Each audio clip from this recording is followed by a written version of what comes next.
Kas poeskäik peab ikka alati tüütu ja igav olema? Mitte Lidlis.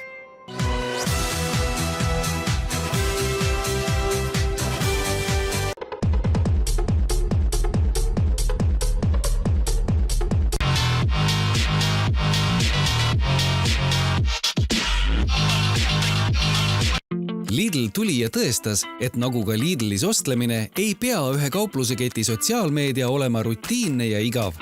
Et tuua inimeste ellu vaheldust, loobus Lidl iseendast rääkimisest ja pani hoopis teised Lidlist rääkima. Lidli somestrateegia alustalaks said 9 brändisaadikut, kellega sõlmiti 1-aastased lepingud ja anti vabad käed koos lihtsa ülesandega. Jää iseendaks, jaga inspiratsiooni ja näita, kuidas poes käimine sinu jaoks tore on. Sellise täiesti uudse sotsiaalmeedia kasutuse abil näitas Lidl, et poes käimine võib olla elamus ja tõi inimeste ellu värskust. 1 aastaga on Lidl jälgijad saanud näha, kuidas shopata rahulikult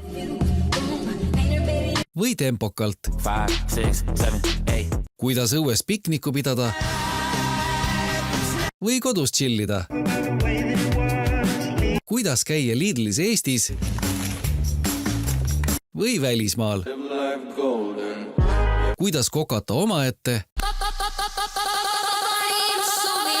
või kahekesi võidu Sinihallitus juus, kus tuleb peedi. ja palju muud. Aga pildis ei ole ainult suunamudijad. Lidl annab kaasarääkimiseks võimaluse ka fännidele, töötajatele, sõpradele ning loomulikult maskottidele. Ja kõigel sellel on olnud väga rõõmustavad tulemused. Instagramis on Lidl konkurentidega võrreldes jõudnud jälgijate arvu poolest 3. kohale. Ja see pole veel midagi. Facebookis saime sama ajaga 3 korda nii palju jälgijaid kui Instagramis. Kõigest 1 aastaga on Lidl toonud vaheldust miljoni inimese ellu ja näidanud. Ostlemine võib olla lõbus.